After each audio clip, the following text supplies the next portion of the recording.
Sebab itu Tuhan menanti-nantikan saatnya hendak menunjukkan kasih-Nya kepada kamu. Sebab itu Ia bangkit hendak menyayangi kamu. Sebab Tuhan adalah Allah yang adil. Berbahagialah semua orang yang menanti-nantikan Dia. Sungguh hai bangsa di Sion yang diam di Yerusalem, engkau tidak akan terus menangis. Tentulah Tuhan akan mengasihani engkau apabila engkau berseru-seru.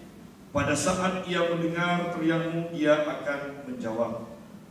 Dan walaupun Tuhan memberi kamu roti dan air serba sedikit, namun pengajarmu tidak akan menyembunyikan diri lagi, tetapi matamu akan terus melihat Dia.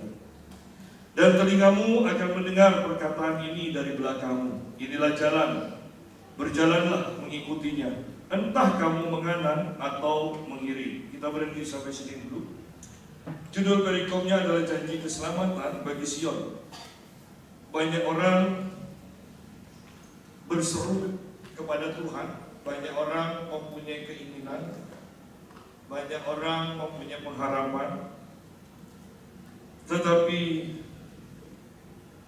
Alkitab di sini berkata, sebenarnya Tuhan yang menanti-nantikan kita. Seringkali kita sesuai dengan firman Tuhan, kita menantikan Tuhan, dan ini benar. Tetapi sebenarnya jauh sebelum itu Tuhan sudah menyiapkan semuanya.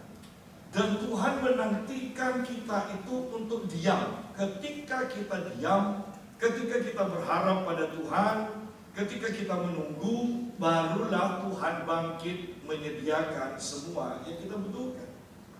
Masalahnya kita itu ingin cepat. Di sini dikatakan sebab itu Tuhan menanti-nantikan. Saatnya hendak menunjukkan kasih-Nya kepadamu. Ya. Kalau saya lompat sebentar ke bagian terakhir, berbahagialah semua orang yang menanti-nantikan Tuhan. Diberkatilah orang yang menanti-nantikan Tuhan.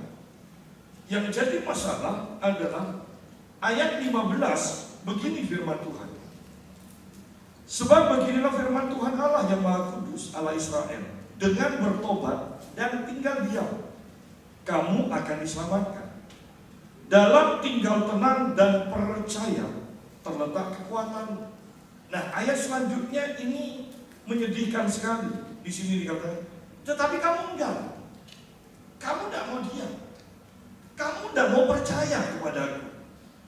Kamu berkata, bukan. Kami mau naik kuda dan lari cepat. Kami mau cepat-cepat. Kami tidak mau menanti terus. Kami mau cepat. Cepat selesai, cepat sembuh, cepat bangkit kembali, cepat.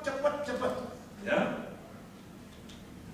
Kami mau naik kuda dan lari cepat. Tetapi hasilnya di sini firman Tuhan katakan, maka kamu akan lari, ya, kamu akan lari cepat dan lenyap. Bukannya berhasil, bukan sampai pada tujuan, dan lenyap dikatakan. Katamu pula, kami mau mengendarai kuda tangkas, maka para pengejarmu akan lebih tangkas lagi. Lihat di sini. Dan sementara kita melakukan itu terus, kita berlari, kita mencari cara lebih supaya lebih cepat lagi, Tuhan menunggu. Tuhan menunggu, sudah lakukan terus. Lakukan. Sampai kamu menyerah, sampai kamu diam, baru aku akan bangkit. Dikatakan di sini, sebab itu Tuhan bangkit hendak menyayangi kamu. Masalahnya kita tidak bisa diam. Kita tidak bisa diam. Coba ya, ketika kita kekurangan, ketika kita terdesak masalah apa, siapa dari kita yang berdiam diri sehari, 2 hari, 3 hari? Ataukah kita langsung berpikir, kemana ya aku pinjam uang? Kemana? Oh, aku punya kenalan, ada bank, ada apa. Kita inginnya cepat. Ya, kamu cepat dapat. Tetapi ketika mulai mencicil dengan bunga, kamu mulai bukannya berlari cepat, kamu lenyap.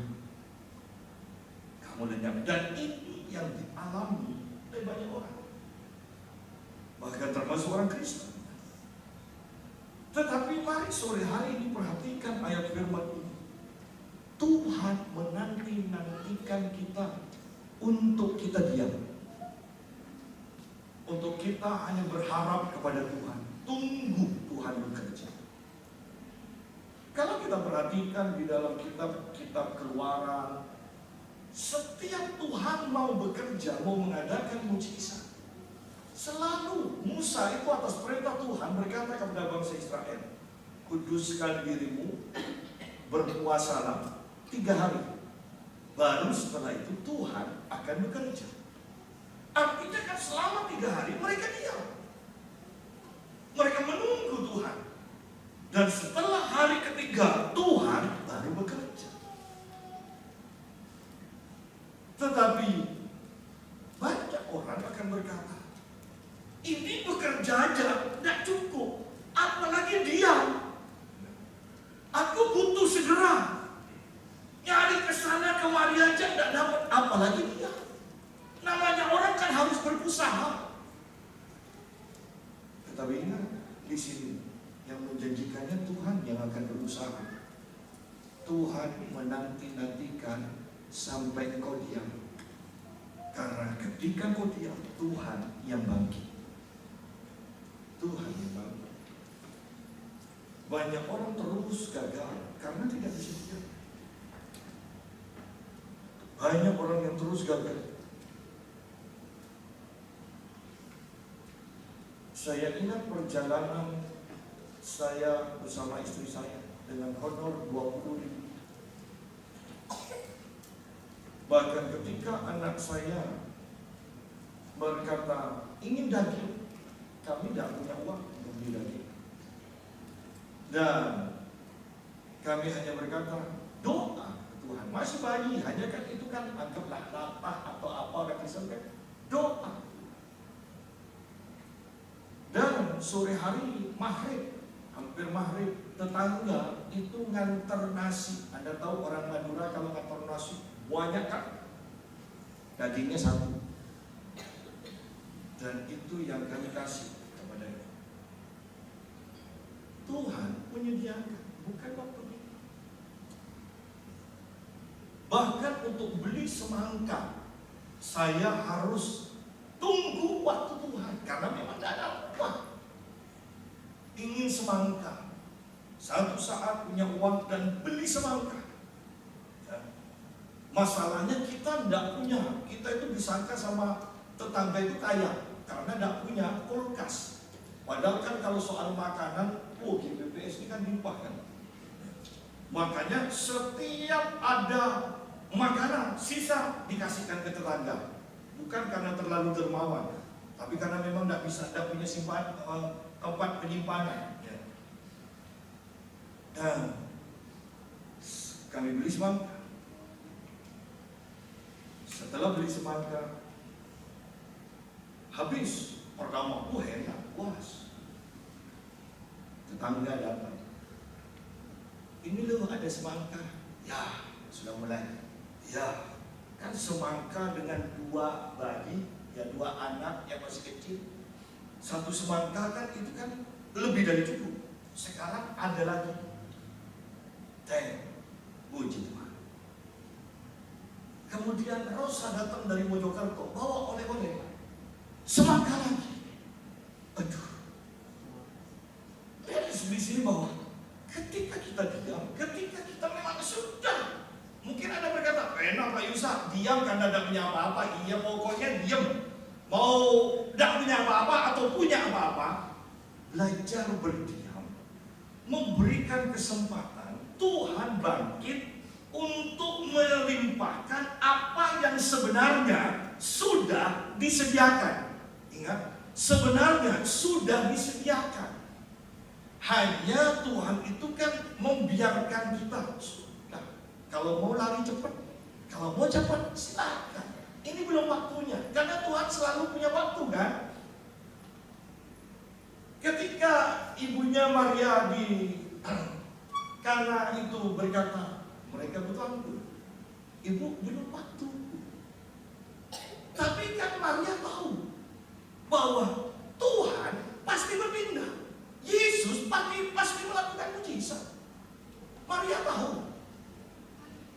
Sehingga Maria berpesan kepada para hamba di sana, pokoknya apapun yang dia perintahkan, lakukan. Dan mujizat terjadi.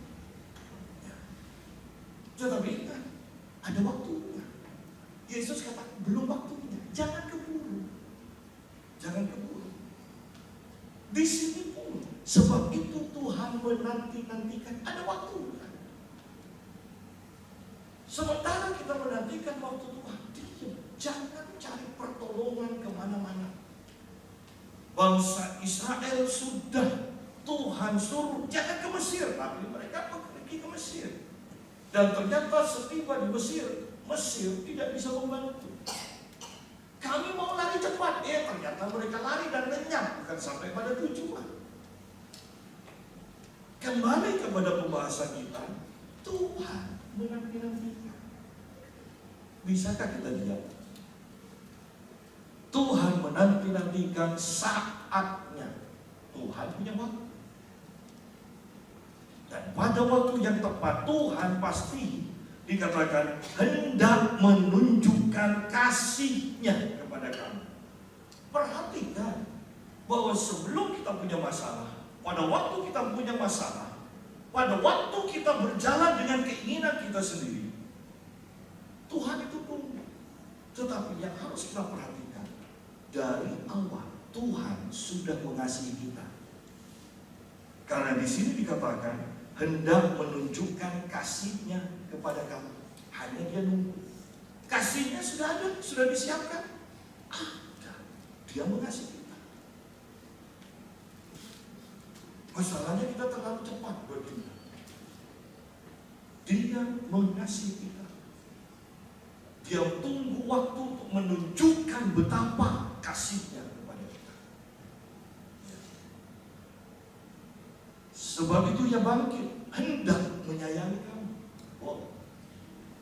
Tuhan bangkit, hendak menyayangi kita. Sebab Tuhan adalah Allah yang adil. Allah yang adil. Berbahagialah, diberkatilah semua orang yang menanti-nantikan. Tadi pagi kita sudah bahas tentang menanti-nantikan Tuhan. Tidak akan tergeletak. Tetapi orang yang menanti-nantikan Tuhan tidak akan menjadi lemah, tidak akan menjadi lesu. Mereka justru terus berjalan semakin kuat dan semakin kuat. Berbahagialah semua orang yang menanti-nantikan Tuhan. Di akhir zaman seperti ini, sekarang ini, bukankah semuanya tambah berat? Kita tidak tahu kalau rencana ke depan uang terjadi pemotongan uang kan 1.000 jadi 1 rupiah. Walaupun tidak tetap, tapi di otak ini kan kita berpikir miskin. Iya kan, walaupun harganya nanti semuanya turun juga disesuaikan dengan uang itu, tetapi Anda bisa bayangkan sudah biasa di sini. Dan diturunkan. Ini kan pola pikir aja yang sudah terbentuk akan berubah. Nah, tadi pagi kita sudah bahas dalam menghadapi masalah. Ingat, hanya menanti-nantikan Tuhan yang akan memberi kekuatan kepada kita untuk menghadapi semuanya. Bahkan nantinya menanti-nantikan Tuhan berguna ketika kita berhadapan dengan Yesus sebagai Allah.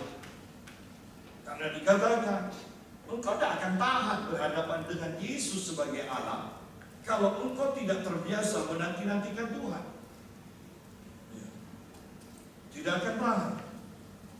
Berbahagialah, diberkatilah semua orang yang menanti-nantikan Tuhan. Belajarlah menantikan Tuhan, belajarlah berharap kepada Tuhan, belajarlah berdoa dan terus berdoa. Dan terus berdoa, tambahkan jam doa, tambahkan waktu ibadah, itu menanti-nantikan Tuhan. Saya selalu berpegang, jangan sampai latihan pada waktu pertandingan. Ya.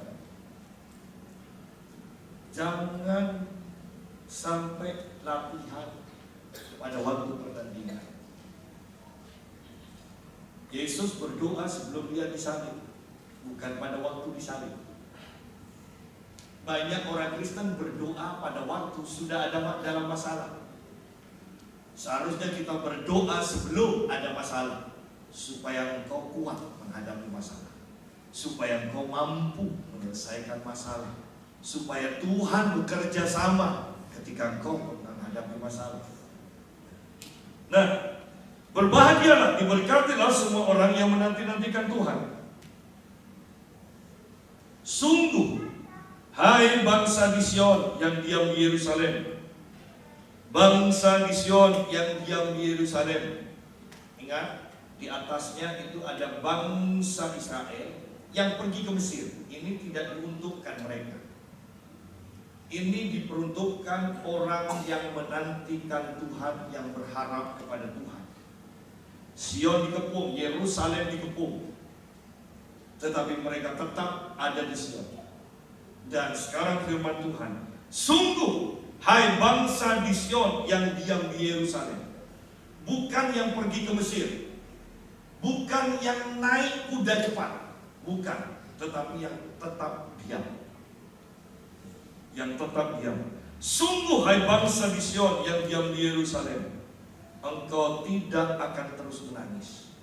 Yang tinggal di Yerusalem dikepung, mereka menangis, mereka menderita, namanya dikepung musuh.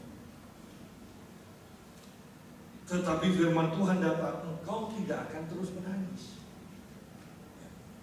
Itu hanya sementara. Engkau tidak akan terus menangis, tentulah Tuhan akan mengasihani engkau. Dikatakan, engkau tidak akan terus menangis. Kenapa? Karena Tuhan mengasihi kita. Dia tidak akan diam. Dia tidak akan berdiam diri. Dia siap untuk bangkit dan menyayangi kita. Wow, itu luar biasa. Tentulah, bukan mungkin, bukan semoga. Tentulah Tuhan akan mengasihani engkau. Apabila kau berseru-seru, pada saat ia mendengar teriakmu, ia akan menjawab. Masalahnya kan banyak orang tidak didengar Tuhan. Bukan Tuhan mendengar dan tidak menjawab, tidak didengar Tuhan. Yesaya kembali berkata, yang menjadi pemisah antara engkau dengan Tuhan adalah dosa. Sehingga sejak engkau berseru kepada Tuhan, itu sudah tidak didengarkan Tuhan. Oleh karena itu, tidak usah menciptakan lagu dan menyanyikan. Meskipun doaku tidak dijawab, meskipun gunung-gunung tidak berpindah, tidak ada ayatnya. Tidak usah nyanyi yang tidak ada ayatnya. Ya. Tapi kan banyak orang Kristen tidak ngerti firman Tuhan. Enak pak lagunya nyanyi. Perhatikan apa yang engkau katakan di hadapanku, itulah yang aku akan lakukan.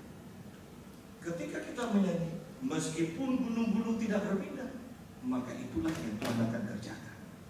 Gunung tidak akan pindah. Tetapi masalahnya hal seperti ini kan jarang dan tidak diajarkan di banyak gereja. Enak lagunya, enak lagunya. Tetapi tidak kita bilang. Saya kembali mengulang, yang jadi masalah apapun yang kita katakan di hadapan Tuhan, itu yang Tuhan kerjakan. Bagaimana ketika kita menyanyikan meskipun gunung tidak berpindah dan hadirat Tuhan itu nyata pada waktu itu. Berarti tanpa keraguan kita sedang mengatakan sesuatu di hadapan hadirat Tuhan, dan pasti Tuhan kerjakan. Jadi jangan heran kalau setahun, 2 tahun, 5 tahun sampai akhir hidupmu gunung itu tidak berpindah, karena engkau sendiri yang mengatakan dan Tuhan yang mengerjakan. Ya. Tentulah Tuhan akan mengasihani engkau apabila kau berseru. Pada saat ia mendengar teriakmu, ia akan menjawab. Jadi tidak ada ayat meskipun doa kita tak dijawab. Saya gregetan kalau sudah dengar lagu itu ya. Sama istri saya itu adu cepat katakan matikan, matikan.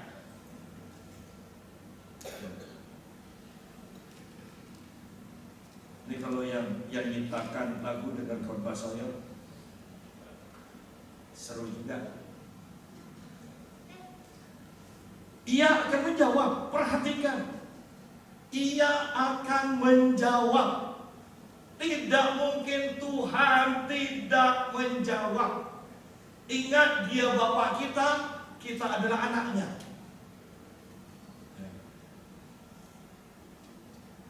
Tahukah Anda bahwa anak yang gablek, anak yang kurang ajar, anak yang tidak hormat orang tua adalah karena sejak kecil dia ngomong, orang tuanya tidak jawab. Ya coba perhatikan. Anaknya datang buat gairah, bawa bawa, ini bawa, nilai gua bagus. Papanya tidak dengar, sibuk dengan bekerja. Saya sudah pergi. Dan itu yang diajarkan di dalam kekristenan.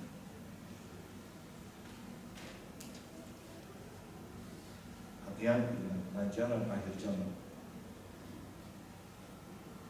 Ayat 20. Dan walaupun Tuhan memberi kamu roti dan air serba sedikit, namun pengajarmu tidak akan menyembunyikan diri lagi, tetapi matamu akan terus melihat. Sidang jemaat, ada yang lebih penting daripada roti dan air secara jasmani, yaitu haus dan lapar akan kebenaran. Bukan hanya haus dan lapar akan roti. Yang terpenting, ingat, Tuhan nantinya kita lihat ayat 23 dan selanjutnya itu berkat secara jasmani. Tetapi dari awal yang Tuhan kerjakan adalah hal-hal yang rohani terlebih dahulu, yang dibenahi. Berseru kepada Tuhan, menantikan Tuhan. Bukankah ini hal yang rohani? Berdoa dan Tuhan menjawab. Ini hal yang rohani. Ya. Kita berseru, kita berdoa kepada Tuhan dan Tuhan menjawab. Ini masalah rohani. Kemudian dilanjutkan lagi. Walaupun Tuhan memberi kamu roti dan air serba sedikit, namun pengajarmu tidak menyembunyikan diri lagi.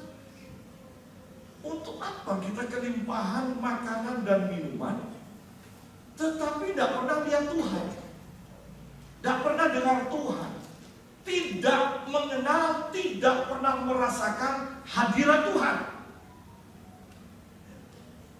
Kan bahkan orang ke gereja pun itu kan ada yang bisa merasakan hadirat Tuhan, ada yang tidak bisa merasakan hadirat Tuhan. Nah, Tuhan mau mengajar kita, mau benahi, dimulai dari hal yang rohani terlebih dahulu. Tuhan mau mengajar umatnya bahwa hal yang jasmani itu tidaklah lebih penting daripada hal yang rohani. Sehingga Tuhan mengatakan, walaupun Tuhan memberi kamu roti dan air serba sedikit, roti dan air secara jasmani itu serba sedikit, yang penting adalah hal yang rohani. Matius 5 ayat 6 mengatakan, berbahagialah, diberkatilah orang yang haus dan lapar akan kebenaran. Haus dan lapar akan kebenaran, tidak masalah. Sementara ini makanan dan minuman serba sedikit secara jasmani, tetapi haus dan laparmu akan kebenaran itu meningkat, terus meningkat, melebihi lapar dan haus akan hal-hal yang jasmani. Posisimu aman.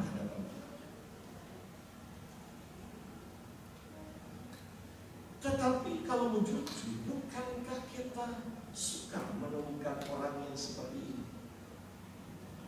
Kita tidak berbicara di luar kekristenan. Kita berbicara tentang orang-orang Kristen. Suka. Betapa kita sangat mudah meninggalkan yang rohani demi yang jasmani. Ya kan? Sangat mudah.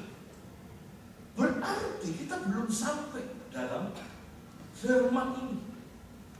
Tuhan katakan walaupun Tuhan memberi kamu roti dan air serba sedikit, namun pengajarmu tidak akan menyembunyikan diri lagi. Engkau akan dipuaskan. Karena pengajarmu berkata, dagingku adalah benar-benar makanan, dan darahku benar-benar minuman. Pengajarmu berkata, dagingku benar-benar makanan, dan darahku benar-benar minuman. Sekarang kita lebih haus dan lapar akan yang mana? Makanan, air secara jasmani, atau makanan dan minuman dari tubuh juru selamat kita yang sungguh benar-benar makanan.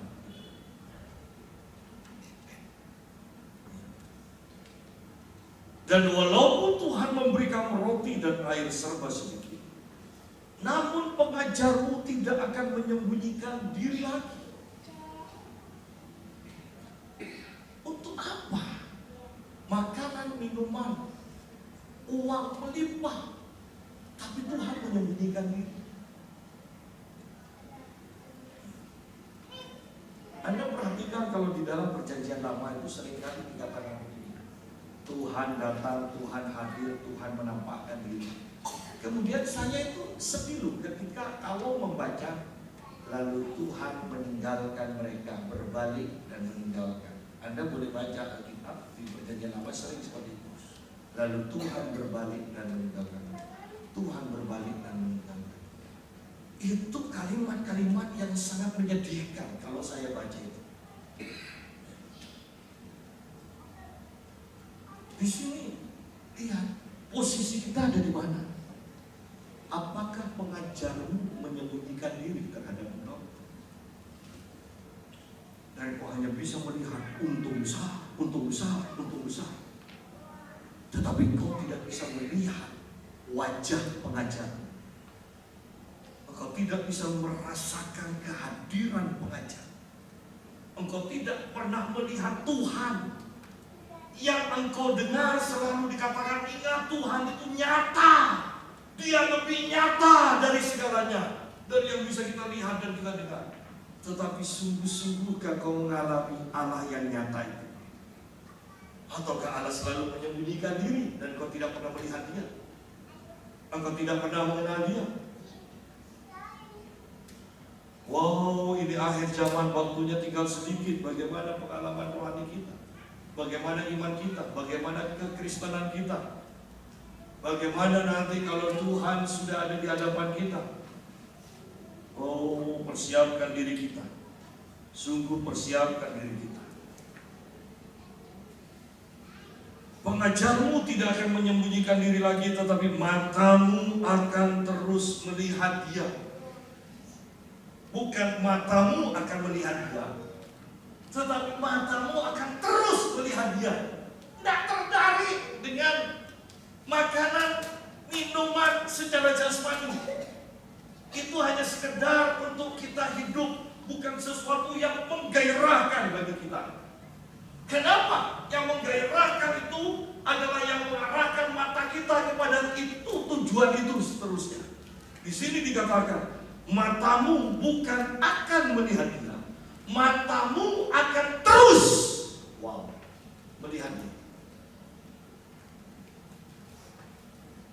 Seringkali kita, bukankah kalau jujur, kita merasakan kadang hadirat Tuhan kuat, kadang lemah, kadang tidak dirasakan.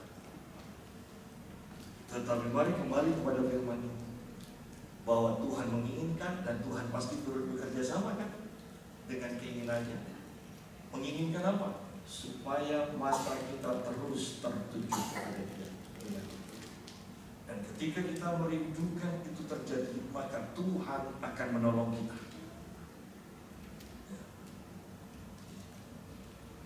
Dan telingamu akan mendengar perkataan ini dari belakang. Kita mulai mendengar suara Tuhan. Kita mulai mendengar suara Tuhan. Dan Tuhan memberikan pengarahan, inilah jalan, berjalanlah mengikutinya, entah kamu menganan atau mengiru.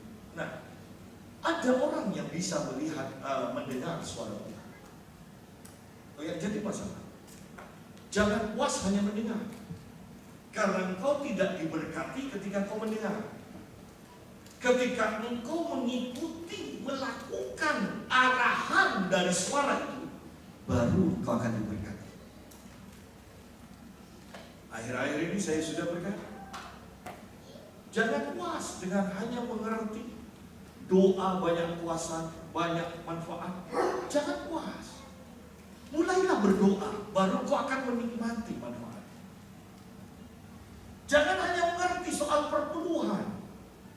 Lakukanlah perpuluhan, baru kau akan mengerti, akan menerima manfaat dari perpuluhan. Jangan hanya mengerti, kita kalau disakiti harus mengampuni, tetapi tidak melakukannya, hanya mengerti. Engkau tidak menerima manfaat dari pengampunan. Tetapi ketika kau mengampuni, melakukan itu mengampuni, manfaat dari pengampunan itu kita terima. Tubuh sehat, pikiran tenang, diterima oleh Tuhan.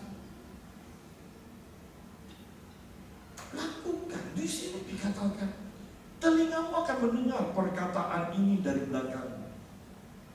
Mendengar suara Tuhan saja, tidak semua orang Kristen melakukan. Masuk ke dalam hal yang lebih lagi setelah mendengar, karena mendengar inilah jalan, berjalanlah mengikutinya, entah kamu menganan atau mengiring. Setelah mendengar pengarahan dari Tuhan, apakah kita mau melakukannya?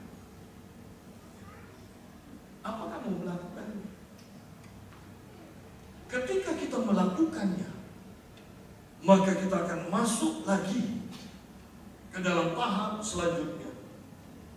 Engkau akan menganggap najis patung-patung yang disalut dengan perak atau yang dilapis dengan emas. Engkau akan membuangnya seperti kain cemar sambil berkata kepadanya, keluar.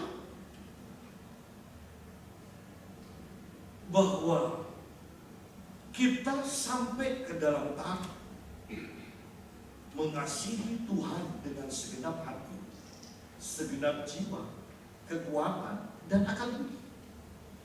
Tidak ada tempat lagi untuk berhala, untuk patung-patung, untuk sesembahan lain. Tidak ada tempat lagi. Bahkan di sini sampai dalam taraf dikatakan, ya, menganggap najis, menjijikkan, diibaratkan seperti kain cemar. Tahu kain cemar istilahnya sekarang? Softtek, ya. Pembalut yang sudah dipakai, bukan yang baru dibeli di toko. Yang sudah dipakai itu namanya kain cemar. Bayangkan kita sampai dalam taraf begitu jijiknya kepada Allah lain, begitu jijiknya kepada berhala, begitu jijiknya kepada dosa dan segalanya. Dan kita dengan rasa jijik berkata, keluar, pergi. Kita sudah sampai dalam taraf jijik terhadap dosa. Bukankah kita tidak akan melakukannya, dan bahkan tidak akan dekat-dekat dengan dosa? Tuhan sedang membawa kita ke arah sana. Ya. Engkau akan menganggap najis patung-patungmu yang disalut dengan perak atau yang dilapis dengan emas. Cincin. Mungkin orang lain mengatakan bagus, seni, bahkan disembah dari emas, harganya mahal. Tetapi bayangkan, Tuhan berkata engkau akan menganggap najis apa yang indah, apa yang berharga, tetapi tidak berkenan kepada Tuhan.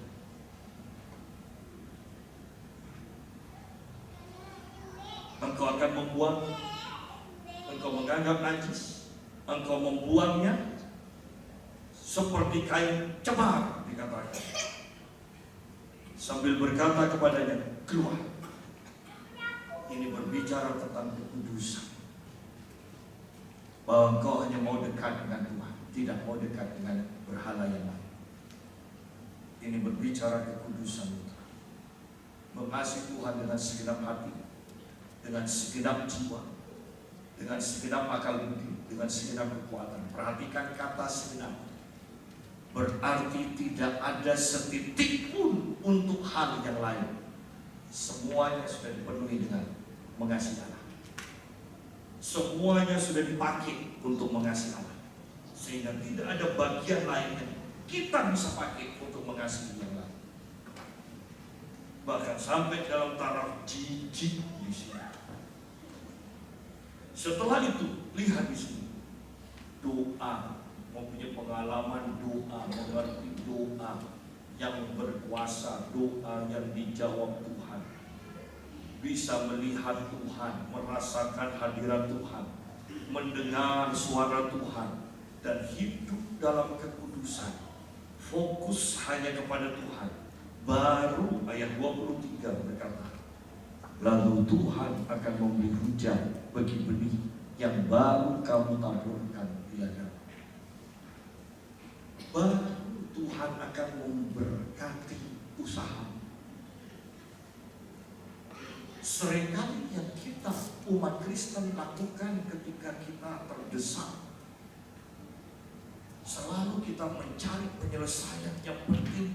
Ini loh, uangku ada dulu, untuk bayar utang, untuk apa, untuk apa.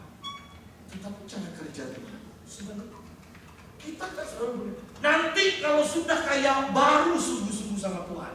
Sedangkan cara Tuhan, sungguh-sungguh dengan Tuhan dulu, baru Tuhan buat kaya. Loh, kita kok selalu terbalik? Kita biasa sudah mendengar, nanti kalau sudah tua, kalau sudah kaya, kalau sudah mantap ekonomi, sungguh-sungguh fokus dengan Tuhan. Cara kerja Tuhan bukan seperti itu, terbalik ternyata. Ya. Hal-hal yang rohani, hati yang dibenahi terlebih dahulu, baru kemudian yang jasmani, apa yang kita kerjakan, apa yang kita tabur, Tuhan berkati. Tuhan buat berhasil. Betapa luar biasa hal ini. Lalu Tuhan akan memberi hujan bagi benih yang baru kamu taburkan di ladangmu. Ya. Dan dari hasil tanah itu, kamu akan makan roti yang lezat dan berlimpah-limpah. Padahal roti yang lezat itu harganya mahal. Ya kan? Bayangkan penyediaan Tuhan. Rotinya lezat, berlimpah-limpah, banyak lagi. Kita kan punya prinsip murah, enak, banyak. Oh ternyata Tuhan enak, banyak lagi yang Tuhan sediakan.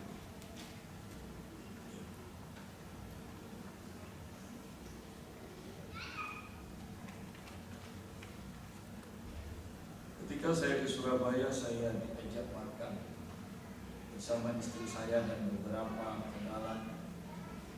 Dan tahu, makan walaupun itu ada diskon 20%, tetapi Anda bisa bayangkan makan dari jam 10 selesai jam setengah 2 pagi. Anda mau mengambil camilan sebanyak apapun dimasukkan ke tas, kalau tidak malu, bebas. Anda minta es krim sebanyak apapun itu tidak bayar. Berarti Anda perhatikan, berarti harganya berapa yang kita bayar. Kalau gratisannya ya bisa minta sebanyak mungkin. Kita bisa buat es teler sebanyak apapun, nambah berapa kali pun, itu tidak dihitung. selalu katakan pada istri saya, juga istri saya, kalau tidak jadi pendeta bagaimana bisa makan semua. Bahwa perhatikan, Tuhan ingin memberkati kita secara jasmani, tetapi cara kerjanya seringkali terbalik dengan manusia kebanyakan. Urutan-urutannya terbalik dengan urutan-urutan yang ditetapkan oleh manusia. Manusia berkata, nanti kalau sudah kaya, nanti kalau sudah tua, baru sungguh-sungguh dengan Tuhan. Tetapi Tuhan tidak seperti itu. Sungguh-sungguh dengan aku terlebih dahulu, baru aku berkati engkau, baru aku tambahkan kepadamu. Itu cara kerja Tuhan.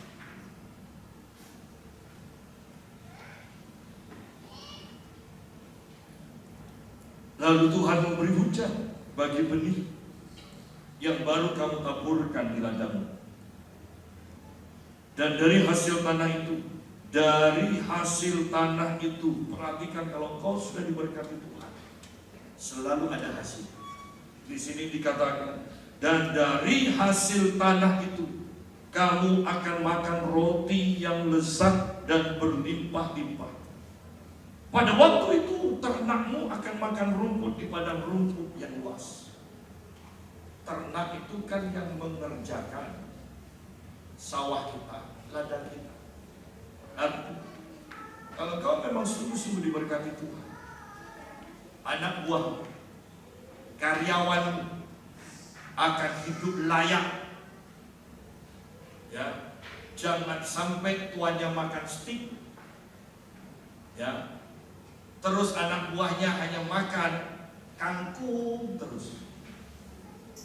Ada yang salah dengan kekristenan kita. Perhatikan, ketika engkau menghasilkan, kau makan roti, dikatakan engkau makan roti yang lezat, engkau makan dengan berlimpah-limpah. Pada waktu itu ternakmu akan makan rumput di padang rumput yang luas. Bahkan orang-orang yang kerja kepadamu tidak kekurangan. Jangan memeras karyawan. Karena Alkitab mengatakan Tuhan akan berkata, semakin engkau diberkati Tuhan, bermurah hatilah kepada karyawan. Semakin karyawan kita berkati, semakin juga Tuhan berkati kita. Walau Pak Yusuf tidak ngerti bisnis, saya ngerti firman Tuhan. Dan firman Tuhan dikatakan ya dan amin. Ya dan amin.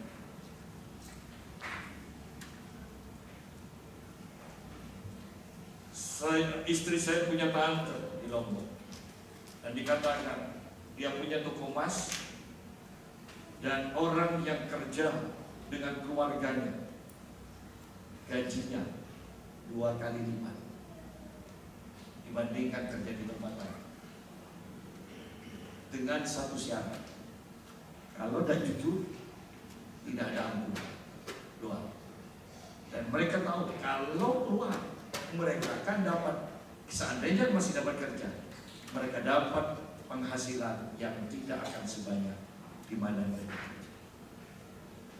Sama-sama makmur, tuannya makmur, anak buahnya makmur. Dan rencana Tuhan jelas. Dikatakan apa yang kau tabur, Tuhan akan beri hujan supaya itu menghasilkan. Dan ketika itu menghasilkan, bahkan yang kerja di sini dikatakan ternak akan makan di padang rumput yang luas. Berbicara tentang kelimpahan, tentang makanan yang banyak. Sapi-sapi dan keledai-keledai yang mengerjakan tanah akan memakan makanan campuran yang sedap, yang sudah ditampi dan diayak. Berarti ini makanan 4 sehat 5 sempurna, ya kan? Makanan campuran. Loh, bukan hanya satu tengkok tengen, ya kan? Campuran. Ya. Lihat bagaimana penyediaan Tuhan. Tuhan memberikan dengan limpah. Tetapi ingat urutannya, manusia rohani dibenahi. Dari setiap gunung yang tinggi dan dari setiap bukit yang menjulang akan memancar sungai-sungai pada hari pembunuhan yang besar apabila menara-menara runtuh. Berarti ekonomi tidak selalu baik. Tetapi ketika ekonomi hancur-hancur, ingat dikatakan dari gunung-gunung, berarti kan ini atasan-atasan kita, orang-orang yang lebih kaya atau bos kita, karena paling tinggi Tuhan. Tetapi di bawah Tuhan, di bawah langit kan ada gunung. Gunung tetap mengalirkan aliran-aliran, dikatakan aliran-aliran air, aliran sungai pada hari pembunuhan. Pada waktu ekonomi tidak baik pun, ingat Tuhan masih punya gunung-gunung untuk mengalirkan berkat kepada kita. Oh, betapa luar biasa. Ada orang-orang yang Tuhan akan pakai, ada bos-bos yang Tuhan akan pakai untuk terus memperhatikan kita, untuk memberkati kita.